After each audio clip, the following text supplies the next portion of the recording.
जय श्री कृष्णा। राधे राधे। भक्त जैनों, जेठ माहे की निर्जला एकादशी की हार्दिक शुभकामनाएं करती हूँ।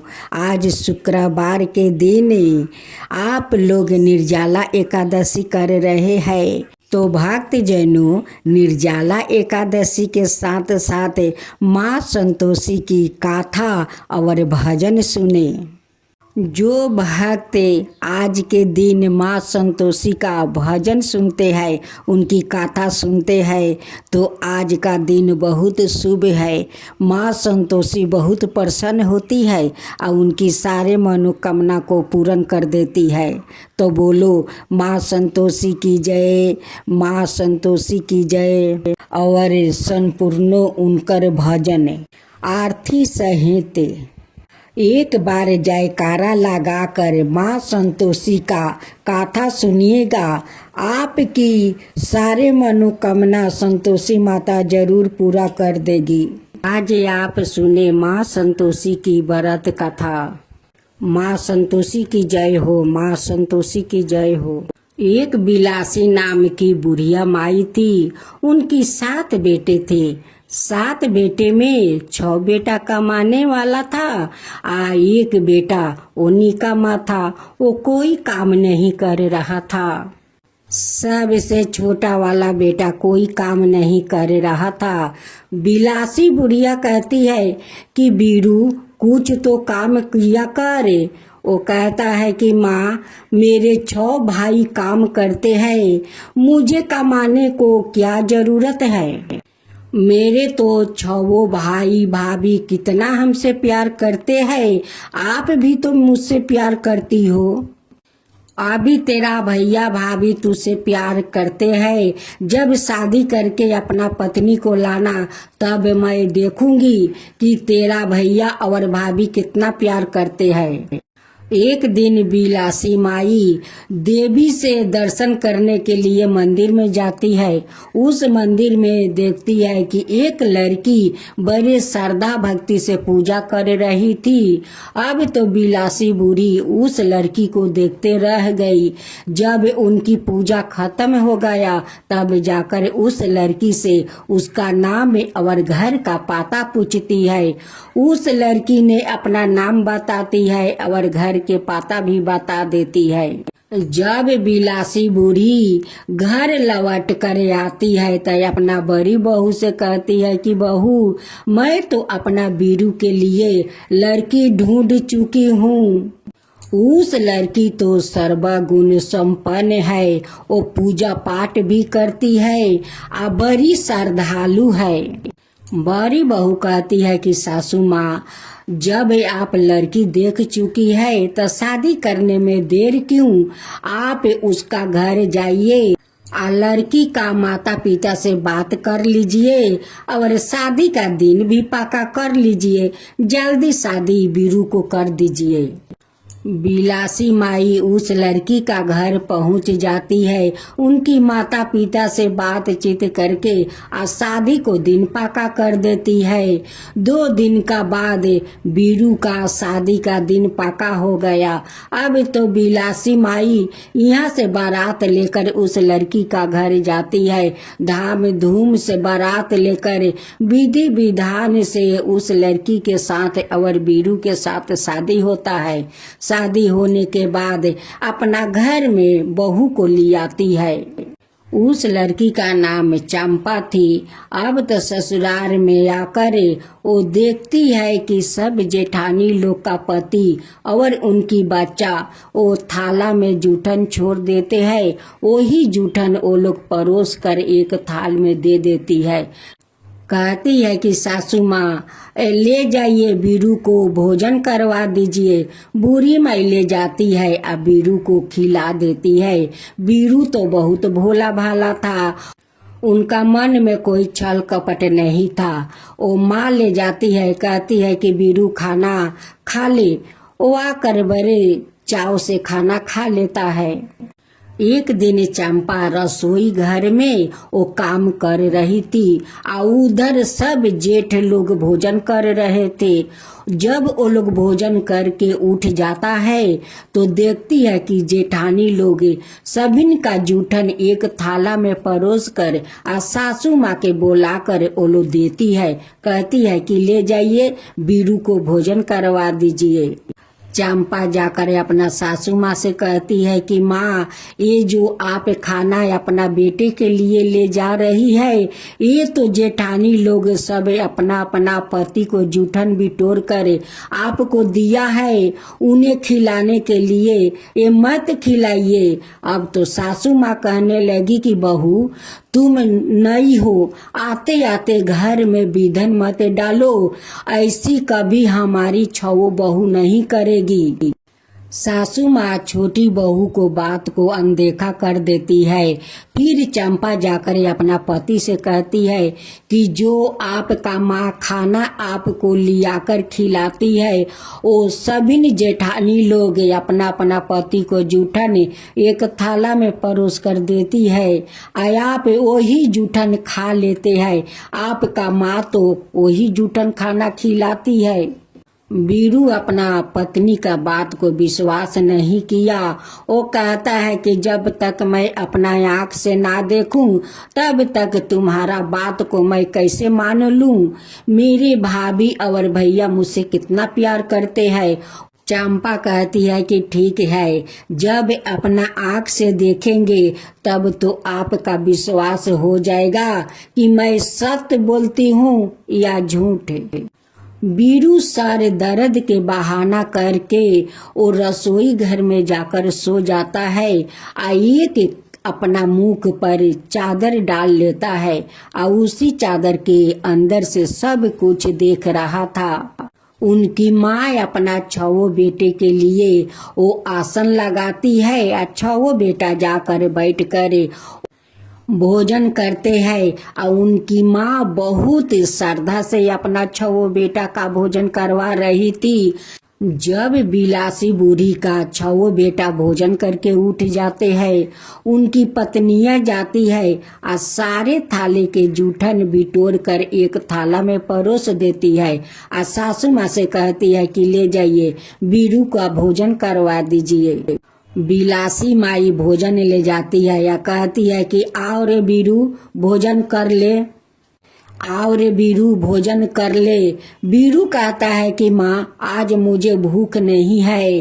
तब उनकी माँ कहती है कि रोज लाते लाते तू भोजन तो करने बैठ जाता है, आज तेरा भूख नहीं है। वो कहता है कि नहीं माँ, आज मेरा भूख नहीं है, मैं काल परदेश जा रहा हूँ। माँ कहती है कि बीरू, काल क्यों, तू आज चला जा परदेश से, कल जैसो आज, आज जैसो अभी, तू अभी चला जा परदेश। बीरू 2-4 कपड़ा का एक पोटली बना लेता है और जाने के लिए घर से निकल जाता है। निकलते समय बीरू का पत्नी का याद आ जाता है। अब बीरू का पत्नी गोबर थाप रही थी। बीरू जाते हैं, कहते हैं कि मैं परदेश जा रहा हूँ कमाने। चंपा कहती है कि स्वामी, आप तो परदेश जा रहे हैं, अपना कोई ऐसा मुझे चिन्हासी दीजिए कि उसी चिन्हासी के सहारा मैं रह लूंगी। बीरू कहते हैं कि मेरे पास देने के लिए तो कुछ नहीं है, लेकिन ये मेरा औंठी है, इसी औंठी को तुम अपना पास रख लेना और तुम भी अपना कोई चिन्ह मुझे दे दो। अब तो चंपा कहती है कि स्वामी, मेरे पास तो देने के लिए कुछ नहीं है, ये गोबर भरा हाथ है। जब बीरू जाने लगा तो पीछे से अपना दोनों हाथ का भरे हुए गोबर का अपना छापा मार देती है। गोबर भरे हुए हाथ अपना पति का पीठ पर छापा लगा देती है। अब बीरू अपना परदेश चला जाता है। जाकर एक साहूकार का दुकान पर खड़ा होता है। साहूकार से कहता है कि मालिक, मुझे कोई काम दे दीजिए। लेकिन साहूकार का एक नौकर का जरूरत था। साहूकार कहता है कि ठीक है, तुम मेरा दुकान पर काम करो, लेकिन हाँ, तुम्हारा काम देख कर मैं तनख्वाह दूंगा। बीरू साहूकार का दुकान पर मन लगाकर काम करने लगा। बीरू उनका दुकान का लेन देन से लेकर हिसाब किताब तक सब संभाल लिया। उनकी काम देखकर साहूकार बहुत खुश हो जाते हैं, उनकी तनख्वाह बढ़ा देते हैं। इधर छवो जेठानी उनकी सासू माँ अब तो चंपा का बहुत दुख तकलीफ देने लगी।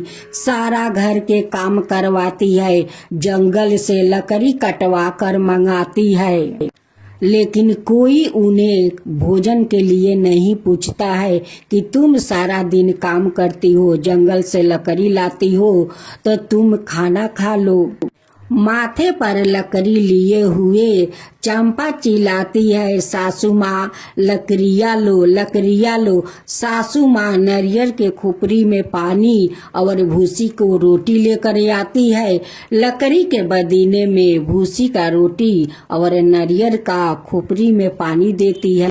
कहती है कि ले भूसी के रोटी खा ले, या खाकर सारा घर के काम कर ले, और फिर जंगल में लकड़ी लाने चली जाना।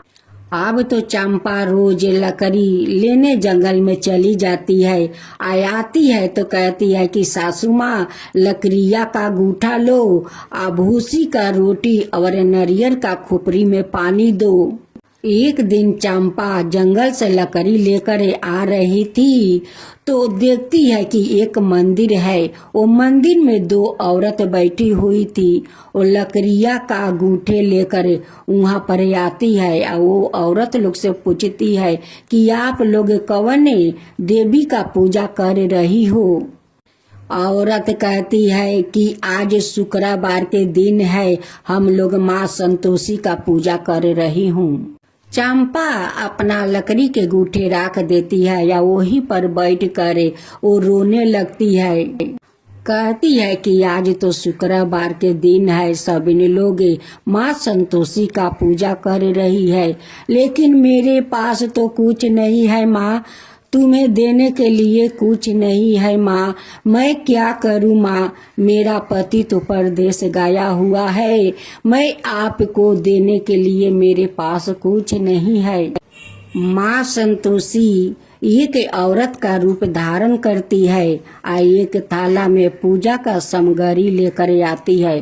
कहती है कि बेटी तू क्यों रो रही है, तुझे क्या हुआ बेटी, क्यों रो रही है। कहती है कि माता मेरा पति तो परदेश गया हुआ है, मेरे पास तो माँ संतोषी के देने के लिए कुछ नहीं है। आज तो शुक्रवार का दिन है, मैं तो माँ संतोषी का पूजा करती हूँ, लेकिन मैं तो मजबूर हूँ माँ, मेरे पास तो कुछ देने के लिए नहीं है। बुढ़िया माई कहती है कि बेटी अपना आँख के आंसू पोंछ, इस थाला को पकड़, इसमें चना और गुड़ है, बतासा है, ले जा माँ संतोषी का भोग लगा दे। अब तो चंपा जाती है, माँ संतोषी का श्रद्धा भक्ति से पूजा करती है। जब चंपा का पूजा समाप्त हो जाता है, चंपा आकर बूढ़ी माँ को प्रसाद देती है। माँ कहती है कि दे बेटी दे, ये प्रसादी तो मुझे बहुत पसंद है। भेष रूपी माँ संतोषी प्रसाद खा लेती है। कहती है कि बेटी देख वहाँ पर गाय माता खड़ी है, जा उसको गुड़ और चना खिला दे। चंपा जाकर गाय माता को गुड़ और चना खिला देती है। उनकी खूर छूकर वो प्रणाम करती है, प्रणाम करके आती है। फिर माँ संतोषी कहती है कि बेटी अब तू अपना व्रत तुर ले, इस चना गुड़ प्रसाद खा ले। देखना बेटी आज काल में तेरा पति के कोई ना कोई संदेश आ जाएगा। उसका बाद वाला दिन उनकी पति के पेठाए हुए चिट्ठी और रुपया आ जाता है। चंपा माँ संतोषी का मंदिर जाती है और माँ संतोषी से कहती है, माँ ओ माँ, मैं तो आपसे चिट्ठी और रुपया नहीं मांगी थी, मैं तो अपना सुहाग मांगी थी। मैं तो आपसे अपना सुहाग मांगी थी, ये चिट्ठी और रुपया नहीं मांगी थी। इस चिट्ठी और रुपया को मैं क्या करूँगी। उधर माँ संतोषी बीरू का सपना में जाकर दर्शन देती है। कहती है कि अरे साहूकार के बेटा, तू सो रहा है। वहाँ पर तेरा पत्नी को देखे, तेरे भाभी और माँ कितना तकलीफ दे रही है, उससे जंगल से लकड़ियाँ कटवा रही है। तुझे अपना पत्नी का ख्याल नहीं आता है, तू आराम से सो रहा है। तू जल्द से जल्द अपना पत्नी के जाकर ख्याल कर। बीरू कहता है कि माँ, अभी तक तो लेन देन दुकान का पूरा नहीं हुआ है और नहीं हिसाब किताब हुआ है, मैं कैसे चला जाऊं। माँ संतोषी कहती है कि देख, कल तू नहा धोआ कर दुकान पर जाना, दंडवत प्रणाम करे, संतोषी माता का नाम लेना, देखना तेरा सारा काम पूरा हो जाएगा, लेन देन भी चूक जाएगा, हिसाब किताब भी हो जाएगा। माँ संतोषी का कहे अनुसार बीरू वैसा ही किया। नहा धोआ कर दुकान पर जाता है, एक दीप जला देता है और दंडवत प्रणाम करते हुए माँ संतोषी का वो नाम लेता है और उनकी सारे दुकान का माल बिक जाता है, सारे हिसाब किताब हो जाता है। जब साहूकार देखा कि हमारा दुकान का सारा माल बिक गया है, अब साहूकार बहुत ओ बीरू पर खुश हो जाता है। उधर साहूकार का बेटी बीरू का पसंद करने लगती है, उनसे शादी करना चाहती है। बीरू कहता है कि मेरा शादी तो हो चुका है, मेरा पत्नी घर पर इंतजार कर रही है, मुझे जाना है। साहूकार का बेटी बीरू के हाथ से झोला और कपड़ा ले लेती है, कहती है कि मैं तुझे जाने नहीं दूंगा। तब साहूकार कहते हैं कि नहीं बेटी, नहीं जाने दो, उनका परिवार अपना है, वहाँ पर उनकी परिवार बहुत तकलीफ में है, जाने दे बेटी, जाने दे। बीरू खाली हाथे जाने लगा। तब साहूकार का बेटी का बीरू पर माया आ जाता है। उनकी बेटी कहती है कि पिताजी, इसे कुछ धन दे दीजिए, वो खाली खाली कैसे जाएगा। साहूकार बीरू का बहुत सारा धन देते हैं, हीरा जेवरात मोहर, बहुत सारा धन देकर बीरू का खुशी खुशी से विदा किया। इधर माँ संतोषी चंपा को उस जंगल में दर्शन देती है। कहती है कि बेटी, तेरे पति आने वाला है। माँ संतोषी कहती है कि बेटी, जब तेरा पति घर में आ जाएगा तो तू अपना माथे पर लकड़ी के गूठा राख कर और जोर जोर से अपना सासू माँ के 3 बार आवाज लगाना कि सासू माँ, नारियल की खुपरी में पानी दो, भूसी का रोटी दो, नारियल का खुपरी में पानी दो, भूसी का रोटी दो।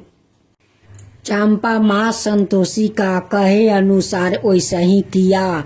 वो दरवाजे पर लकड़ी के गूठे माथे पर लेकर 3 बार अपना सासू माँ की आवाज लगाती है। सासू माँ, नारियल का खुपरी में पानी दो, भूसी का रोटी दो, सासू माँ, नारियल का खुपरी में पानी दो, भूसी का रोटी दो। आज कौन मेहमान घर में आया है सासू माँ, आज कौन मेहमान घर में आया है। चंपा का बात सुनकर बीरू दरवाजे पर आते हैं। अपना पत्नी को उससे हाथ में अंगूठी देखकर पहचान लेता है। अपना माँ से कहता है कि माँ, ये कौन है। माँ कहती है कि बेटा, जब से तू परदेश गया है तब से इसका पैर घर में नहीं टिकता है, ये जहाँ तहाँ घूम रही है, घर का तो कोई काम करती नहीं है, देखो अपना हाल कैसे बनाकर राखी है। बीरू कहता है कि माँ, वो तो सब कुछ देख रहा है, मुझे एक घर का चाबी चाहिए, मैं अकेला रहना चाहता हूँ। माँ कहती है कि ठीक है, तेरा जैसा इच्छा, और लेकर चाबी के गुच्छे फेंक देती है। बीरू उस चाबी को उठाकर एक दरवाजे के ताला खोलता है और सारा सामान उस घर में रख देता है। घर में बहुत सारा राशन पानी भर देता है। तब उनकी पत्नी कहती है कि देखिए, काल शुक्रवार के दिन है, काल तो मेरा उद्यापन करना है माँ संतोषी का। बीरू कहता है कि हाँ, खुशी खुशी से माँ संतोषी का उद्यापन करो, चलो हम सब मिलकर माँ संतोषी का खुशी खुशी से उद्यापन करेंगे। चंपा अपनी जेठानी का सभी बच्चों को कहती है कि दीदी, काल शुक्रवार के दिन माँ संतोषी का उद्यापन है, आप किसी बच्चा को खटाई मत खिलाइए। बीरू माँ संतोषी का मंदिर का बहुत सुंदर सजावट करता है। वहाँ धाम धूम से माँ संतोषी का पूजा होता है। जेठानी लोग अपना बच्चा को सिखा देती है कि जब तुम लोग के भोजन देगी करने के लिए तो तुम दक्षिणा मांगना, उस दक्षिणा से तुम लोग इमली लिया करे खा लेना। अब तो बच्चों लोग जैसे माँ संतोषी के प्रसाद खाकर वो लोग इमली खाते हैं, वैसे ही सब बच्चा लोग मूर्छित होकर वहीं पर गिर जाते हैं और वो छवों का मुख काला हो जाता है, मुख झोंकर जाता है। माँ संतोषी तो इतना क्रोधित हो गई कि छवों का मुख झोंकार दिया और सभी बच्चा को मूर्छित कर दिया। अब तो अड़ोस पड़ोस के सभी लोग चंपा को ईंट पत्थर से मारने लगा कि अरे डाइन, तू हम लोग के बच्चा को खा गई, तू तो डाइन है। मदद करो हे संतोषी माता, मदद करो हे संतोषी माता, मेरी इज्जत का सवाल है माँ, आज निभाना अपना नाता, माता आज निभाना अपना नाता, मदद करो संतोषी माता, मदद करो संतोषी माता, मेरे लिए जिंदगी अजीब बनी है, तलवार की धार बनी है, तलवार की धार बनी है माँ, मेरे लिए हर राह अंगार बनी है, अंगार बनी है माँ, मेरे चिता में आग जला दो, मेरे चिता में आग जला दो, मदद करो संतोषी माता, मदद करो संतोषी माता, मेरे से मत रूसो झज्जननी, मेरी बिगड़ी बात बनाओ माँ, बिगड़ी बात बनाओ, मेरे माथे पर का काला दाग हटाओ, मेरे काला दाग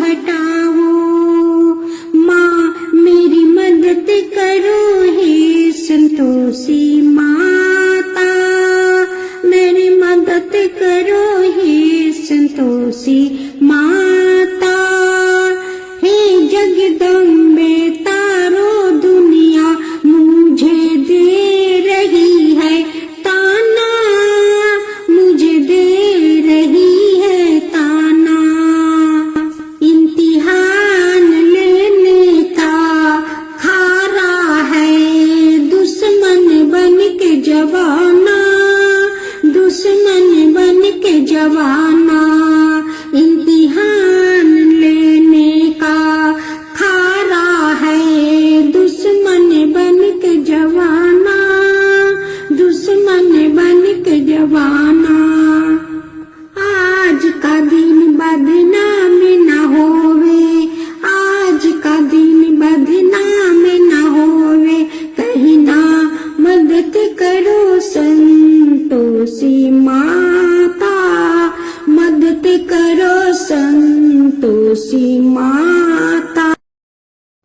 संतोषी अपना भक्त को इस हालत में देखती है तो उनकी भयंकर चेहरा क्रोधित रूप में प्रकट होती है और कहती है कि ये छवो अपना बच्चों को इमली कीन कर खिलाई है, उस लिए ये लोग का ये दशा हुआ है। हमारा पूजा भंग कर दिया है, इमली खियाकर हमारा पूजा भंग कर दिया है, उसलिए मैं इस छवो जेठानी का मुख में जला दिया है। चंपा कहती है कि माँ, जब आप अपना बेटी को इस तकलीफ में नहीं देख सकती है तो मैं अपना परिवार को इस हालत में कैसे देख सकती हूँ माँ, कैसे देख सकती हूँ। आप ये छवों को माफ कर दीजिए, ये बच्चा को होश में लाइए माँ, होश में लाइए, नहीं तो ये सारे गांव वालों आपका बेटी का गर्दन पर तो तलवार रख दिया है। आप इस सब को मुक्ति कर दीजिए माँ, मुक्ति कर दीजिए, और नहीं तो अपना हाथ से अपना बेटी को मार दीजिए माँ, मार दीजिए। मेरे परिवार को ठीक कर दीजिए माँ, मदद कीजिए माँ, मदद कीजिए, मेरे परिवार को क्षमा कर दीजिए माँ। छवो जेठानिया माँ संतोषी का पैर पर गिर जाती है, उनसे क्षमा मांगती है कि माँ मुझे माफ कर दीजिए माँ, हम सब पापिन को माफ कर दीजिए, हम लोग मूर्ख है, आपका पूजा भंग किया है माँ, हम सब के माफ कर दीजिए। चंपा कहती है कि माँ आप तो मेरी माँ है, आप मेरे परिवार को क्षमा कर दीजिए, इस रूप से मुक्ति कर दीजिए, सभी बच्चा को मूर्छित से होश में लाइए माँ, होश में लाइए। माँ संतोषी अपना भक्त को प्रार्थना सुनकर सब को मुक्ति कर देती है, सब बच्चा को होश में लाती है। चंपा कहती है कि माँ फिर से मैं दोबारा आपको उद्धापन करूंगी। फिर शुक्रवार आया, फिर चंपा श्रद्धा भक्ति से माँ संतोषी का उद्धापन करती है। उद्धापन करने के बाद कुछ दिन के बाद चंपा माँ बन जाती है। कुछ दिन का बाद खूब सुंदर एक बेटा को जन्म देती है। एक दिन माँ संतोषी सोच रही थी कि क्यों ना अपना भक्त को मैं परीक्षा लूं। एक दिन माँ संतोषी एक बूढ़ा का रूप धारण करती है, अपना शरीर के सारे चमड़ा झुला लेती है, उनकी मुख पर दुनिया का मक्खी भन भन आ रही है, और वैसे ही अपना भक्त के दरवाजा पर पहुंच जाती है। जब उनकी सासू माँ देखती है, कहती है कि अरे दरवाजा बंद कर, दरवाजा बंद कर, सारे जंगला बंद कर, देख एक कौन डाइन आ रही है, बच्चा को खा जाएगी, बच्चा को नजर लगा देगी। सारे उनकी बच्चे घर का खिड़की बंद करने लगा, लेकिन छोटी बहू अपना बच्चा को दूध पिला रही थी। वो खिड़की से देखती है कि ये तो माँ संतोषी है, अपना बच्चों को माटी में सुला देती है या संतोषी माता का पैर आकर पकड़ लेती है। उनकी सासू माँ देख कर कहती है कि अरे पगली, तू पागल है कि बच्चा को मिट्टी में फेंक दिया और उस डाइन को पैर पकड़ लिया। चंपा कहती है कि माँ, जो माँ का हम लोग कल पूजा किया था वही माँ है, यही तो माँ संतोषी है। अब तो बुढ़िया कहती है कि अरे सारे जंगला खोल, सारे दरवाजा खोल दे, खोल दे। और सभी ने आकर माँ संतोषी का पैर पकड़ लेती है, कहती है कि माँ हम लोग का क्षमा कर दीजिए, हम लोग तो मूर्ख है, हम लोग आपका पहचान नहीं पाए, हम लोग तो मूर्ख है, हम लोग पापी है, हम लोग आपको नहीं पहचान पाए, माँ क्षमा कर दीजिए। माँ तो अपना माया से चारों ओरी बच्चे बच्चे खाली दिखाई देने लगे, और बुढ़िया देख कर बहुत आश्चर्य हो गई। अब तो सास बहू सभी मिलकर कहने लगे कि अब हम लोग शुक्रवार का संतोषी व्रत करेंगे श्रद्धा भक्ति से। जो लोग शुक्रवार के दिन श्रद्धा भक्ति से माँ संतोषी का पूजा करते हैं उन पर मैं ऐसे ही प्रसन्न हो जाती हूँ। जो लोग मेरे पूजा को भंग करता है उससे मैं हालत खराब कर देती हूँ। जो लोग माँ संतोषी का श्रद्धा भक्ति से पूजा करते हैं उन पर माँ संतोषी प्रसन्न हो जाती है और सारे मनोकामना उनकी पूरा कर देती है। हे माँ संतोषी, जैसे आप अपना भक्त को रक्षा किया वैसा ही सबको रक्षा कीजिए, सबका रक्षा कीजिए। जो कथा कहे उन पर कीजिए, जो सुनता है उन पर कीजिए। माँ संतोषी की जय हो, माँ संतोषी की जय हो।